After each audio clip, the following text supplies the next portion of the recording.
Hello, Professor. Good morning, good afternoon, or good night, depending on when you are watching this video. We are the team. This team is formed by Eric Millán, Fatima Torresillas, Oliver Tirado, Carlo Alcántara, Andrea Cohen, and me, Martin Gutierrez. We are going to present our first report for the reactor design project. Our selected topic is energy production, more focus on energy alternative resources such as ethanol.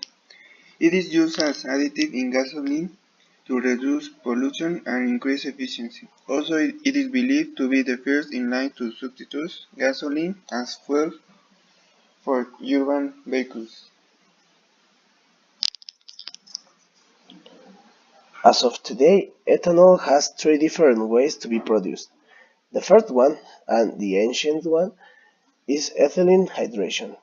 This process consists on the reaction of ethylene and steam at a very high pressure and a very high temperature with a very high concentration of phosphoric acid as a catalyst. It is carried in a PBR. The second way to be produced is starch or sugar-based ethanol production. This is the most common and the most popular way to produce ethanol. Also, it is a process that had been around for years and years ago. It is the process that is used to produce alcoholic beverages. So this reaction consists in put starch-based crops or sugar-based crops by dry or wet milling in a batch reactor with a catalyst enzyme called also very known as yeast, and a fermentation reaction takes place. The last one is a cellulosic production. This is through biochemical or thermochemical processing of cellulosic feedstocks in a batch reactor. This is a very less known method, and the most popular and the one we are focused on is the starch or sugar-based ethanol production. According to the United States Energy Information Administration, in 2017, the total production expected was of 1.02 million barrels per day. That means that it is equivalent to 15.8 billion gallons per year. The next part is the chemical transformations involved.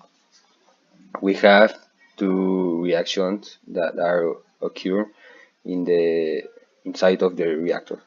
The first one is the ethylene and steam to ethanol.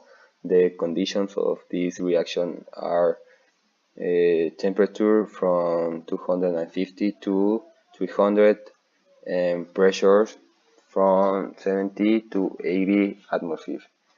And well, in this reaction, the catalysts are phosphoric acid. And well, we have the second reaction that is glucose and pentose to ethanol. And well, here the conditions are from 30 to 55 degrees and 1 or 2 atmospheres of pressure. And here the catalysts are the yeast.